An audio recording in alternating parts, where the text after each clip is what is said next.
Hello मेरी shining stars, आज हम करने जा रहे हैं कक्षा 7 हिंदी व्याकरण पाठ्य पुस्तक मनस्वी अध्याय 9 संख्या।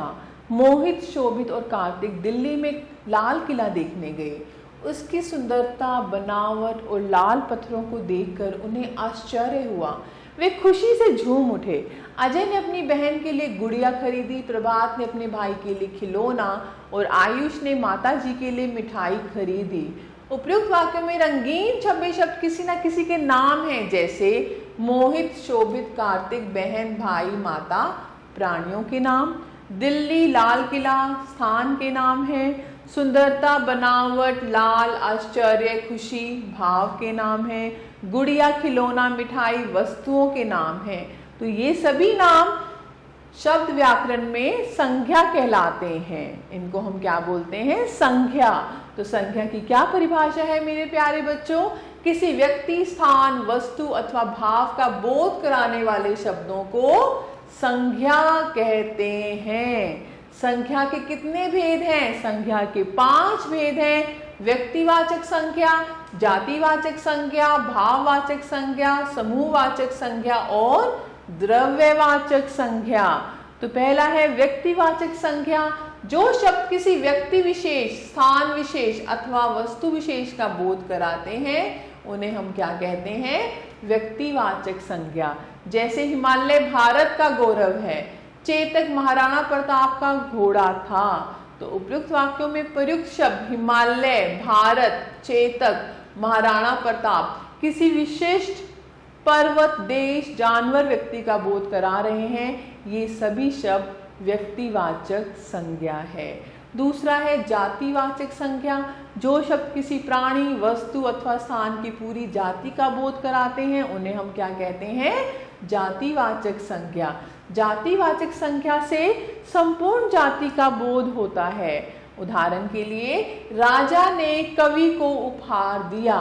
पक्षी उड़ रहे हैं। उपयुक्त वाक्यों में राजा, कवि और पक्षी शब्द किसी प्राणी की पूरी जाति का बोध कराते हैं।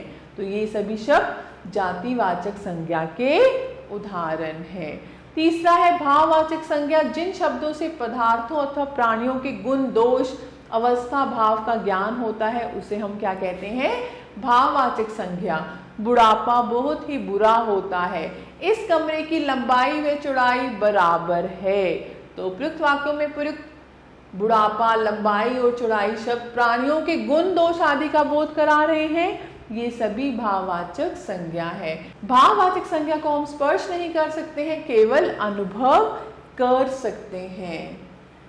आगे है समूहवाचक संज्ञा। जिस संख्या शब्द से किसी समूह का बोध होता है उसे समूहवाचक संज्ञा कहते हैं। जैसे नेताजी ने सभा को संबोधित किया, भीड़ पर पुलिस ने लाठी चार्ज किया। उपयुक्त वाक्यों में सभा, भीड़ किसी समूह का बोध करा रहे हैं। इस प्रकार के संज्ञा शब्द समूहवाचक संज्ञा कहलाते हैं।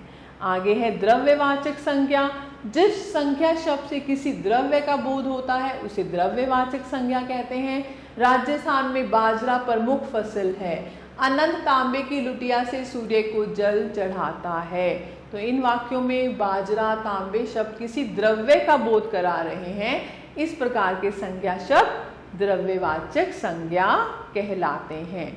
समूहवाचक और द्रव्यवाचक संज्ञाओं को अधिकांश हिंदी भाषा के विद्वानों ने संज्ञा के अलग भेद न मानकर इन्हें जातिवाचक संज्ञाओं के अंतर्गत ही माना है। अब हम क्या करते हैं? भाववाचक संज्ञाएं बनाते हैं। कुछ शब्द मूल रूप से भाववाचक होते हैं, जैसे सत्य, असत्य, हिंसा, अहिंसा, न्याय, अन्याय, सुख, दुख, दया, कृपा आदि। किंतु कुछ भाववाचक संज्ञाएं मूल शब्दों में प्रत्यय जोड़कर बनती हैं, उन्हें व्युत्पन्न भाववाचक संज्ञाएं कहते हैं। ये भाववाचक संज्ञाएं जातिवाचक संज्ञा, सर्वनाम, विशेषण, क्रिया तथा अव्ययों के साथ प्रत्यय जोड़कर बनाई जाती हैं। इसका विवरण निम्न प्रकार से है। पहला है जातिवाचक संज्ञाओं से भाववाचक संज्ञाएं बनाना। जातिवाचक संज्ञा, भाववाचक संज्ञा। देव से देवत्व, दुष्ट, दुष्टता, लड़का, लड़कपन, गुरु, गौरव या गुरुत्व, पंडित, पांडित्य, अमर, अमरत्व, मनुष्य, मनुष्यता, शिशु, शैशव, दानव दानवता, मित्र मित्रता। अब दूसरा है सर्वनामों से भाववाचक संज्ञाएं बनाना। अपना अपनापन, निज निजत्व, अहंग अहंकार, सर्व सर्वस्व, आप आपा, पराया परायापन, मम ममता या फिर ममत्व, सव सवत्व। तीसरा है विशेषणों से भाववाचक संज्ञाएं बनाना। महंगा महंगाई, मधुर माधुर्य, मीठा मिठास, निकट निकटता, सुंदर सुंदरता। नीच नीचता, खट्टा खटास, गर्म गर्मी, ऊंचा ऊंचाई, मूर्ख मूर्खता। क्रियाओं से भाववाचक संज्ञाएं बनाना। क्रिया है भाववाचक संज्ञाएं। काटना कटाई, गहराना गहराई, पीना पान, रंगना रंगाई, उठना उठान, सीना सिलाई, हंसना हंसी, गाना गान, पहनना पहनावा, लड़ना लड़ाई। आगे है अव्यय से भाववाचक संज्ञा बनाना। दूर दूरी, भीतर भीतरी, समीप समीपता, निकट निकटता, शाबाश शाबाशी, मना मनाही, नीचे निचाई, शीघ्र शीघ्रता, मना मनाही, नजदीक नजदीकी। चलो दोहराएं मेरे प्यारे बच्चों, किसी के नाम को संज्ञा कहते हैं। संज्ञा 5 प्रकार की होती है, व्यक्तिवाचक, जातिवाचक, भाववाचक, समूहवाचक और द्रव्यवाचक। किसी विशेष व्यक्ति, स्थान या वस्तु के नाम को व्यक्तिवाचक संज्ञा कहते हैं। एक ही जाति की वस्तुओं का बोध कराने वाले संज्ञा शब्दों को जातिवाचक संज्ञा कहते हैं। प्राणियों, वस्तुओं या स्थानों के गुण, दोष, दशा, अवस्था, भाव, स्वभाव, कार्य आदि का बोध कराने वाले संज्ञा शब्दों को भाववाचक संज्ञा कहते हैं। भाववाचक संज्ञाएं संज्ञा सर्वनाम, विशेषण, क्रिया और अव्यय शब्दों से बनाई जाती हैं। अब आपकी बारी। प्रश्न 1 आप करेंगे। निम्नलिखित प्रश्नों के उत्तर दीजिए। प्रश्न 2, नीचे दिए गए शब्दों में से उचित शब्द छांटकर रिक्त स्थानों की पूर्ति कीजिए। पहला है क्रोध में नहीं खोना चाहिए, तो कौन सा शब्द आएगा? क्रोध में आपा। खालिस्तान में कृष्ण बड़े शरारती थे, तो कौन सा शब्द आएगा? बचपन। बचपन में कृष्ण बड़े चंचल थे, बड़े शरारती थे। साहस खालिस्तान की कुंजी है। साहस सफलता की कुंजी है। तो ऐसी मैं आशा करती हूं आप इसको कर सकते हैं। ऐसे आपके पास प्रश्न 3 है। सही विकल्प पर निशान लगाइए। क अध्यापक शब्द है जातिवाचक, व्यक्तिवाचक या भाववाचक? तो अध्यापक शब्द है जातिवाचक।